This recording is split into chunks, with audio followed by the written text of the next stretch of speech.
I like playing video games, and I like playing them with other people, and what I don't like is being lied to, and what I especially don't like is hundreds of M9's toy servers that don't even exist. In fact, if you look at this, there's no people in them at all. And while you might be quick to blame Valve on this one, don't, because this is how some members of the community are abusing Steam's server browser for a personal game for advertising. So if you don't know what happened, basically last year, CSGO, the biggest game on Steam, was upgraded into CS2. Amazing, we were like, holy crap, what's going to happen?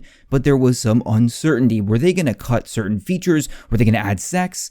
And specifically for a small community called the community server browser that live right here, we had no idea what was going to happen. And there are dozens of businesses like Cybershock, XPlay, and WarmUp that rely on CS2's good graces to stay in the game. Now, what exactly are community servers? So a good way to describe them are like squatters. We don't make any money and the owners want us to leave. However, it also means that Valve does not take direct responsibility for these community servers. Instead, they rely on these orgs. You might have played with one of these like Cybershock. They're like Surf, you've probably seen this before, or something weird like this. This is Zombie Escape, it's like backrooms horror stuff. And I remember the night before the community server browser dropped, and we were praying for something like this, something beautiful, an upgrade.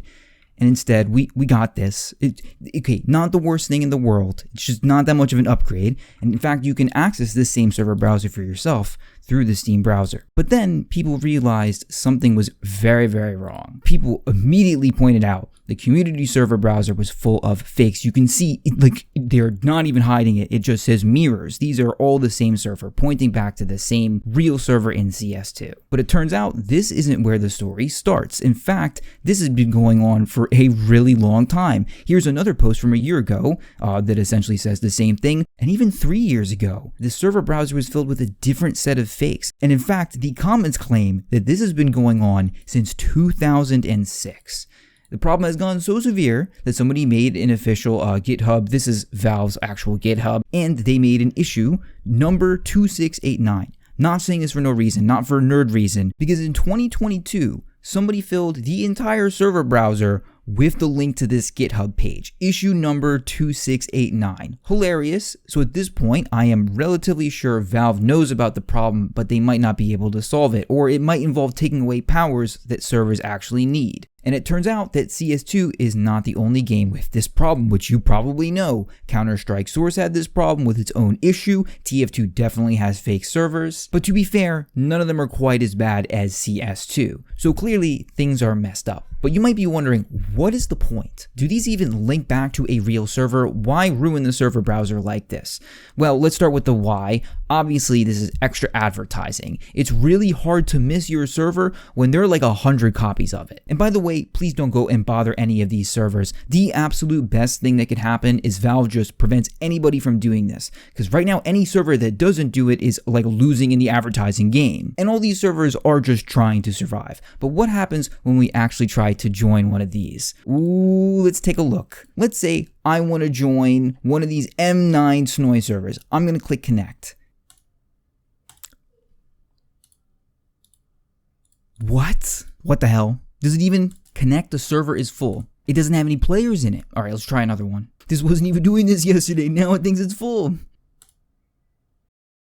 Oh, this isn't used to do this. This is new. Here, let's try this one. We hop in. It brings us to a server, and with some add-ons, unlikely to be malicious, every server has one of these. It's just models and stuff. And as you can see, it connects us to a server with Nuke in it. What happens when we try to connect to this one? As you can see, it links back to a real server. It's not like these are completely fake. In fact, we can check another one.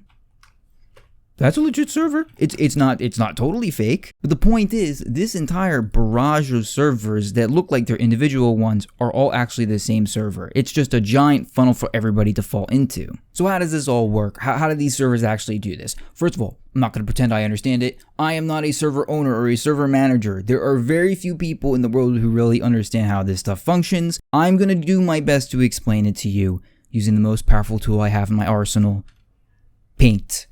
We're going to talk about redirects. How is it that multiple servers all link back to the same one? Well, essentially, the way redirects are supposed to work is, let's say you have a full server of 64 people, and you want to send them to a less populated server so that they don't just get kicked out. You could send them over with a redirect This was blocked in CSGO and CS2, but servers have found an alternate way to do it. Well, one thing you could do is, if you don't really have 64 players and you actually have 0, you can provide fake A2S info. Now, I don't know what this means. You can look it up. What servers are doing is they're providing this fake A2S info, claiming they have like 255 players, and then just sending you into a smaller one. Now, you might just say, ooh, just remove redirects, take all these functions away from servers. Obviously, servers could be using systems like this to their benefit, and also doesn't really solve the problem of the advertising. So what we really need is for Valve to block players from doing this, or getting all these communities to stop faking servers, which I don't know, that could be possible too. And you might just think this is unfair, and that is the limit of the problem, but obviously it goes deeper than that. When somebody clicks on the server browser and tries to sort through something like this, they are most likely just not to, and to go play regular matchmaking. It's like if you clicked on this video, and instead of getting a video about the Steam browser, instead it was a YouTube short for CS2 zombies. That would obviously be really bad. So, what have we done to fix this? Is there a solution that we can actually provide as a community? In fact, we did. This is the CS2 browser. It is my favorite browser for Steam. There are others, we're going to go over it. For example, this browser shows you a preview of the map, who is actually in there, more information about the server itself, and it filters out all of the fakes. It is the premier one, but there's others. There's also on a Steam browser that the guy who made it actually proved that only 2% of all the servers on Steam do not lie or spoof, which is freaking insane. And they report like the total players and the total number of servers with filters. And of course, you've probably used Game Tracker at one point. This was the older one, which was amazing. Doesn't support CS2 at the moment, unfortunate. And even some games have developed mods that automatically remove the fakes from your server browser.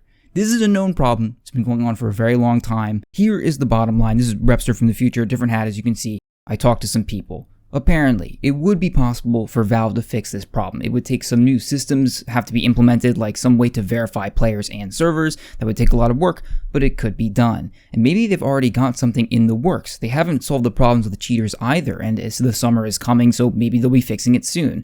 But at the end of the day, it is in Valve's best interest to do so. It's thousands of hours of free content, and apparently there are like at least 15,000 concurrent players every day on this game. It's not like the millions that CSGO apparently has, CS2, but it's still something. Now, before you blame Valve, remember, at the end of the day, this is only happening because some members of the community are exploiting this server browser. So hopefully we can fix that. Maybe we can all get on the same boat and fix our community. That's all I got. All right, goodbye. Just use a third-party website for now. It works just as well. I'm copying Ludwig now. That's right. Goodbye. Have a good time.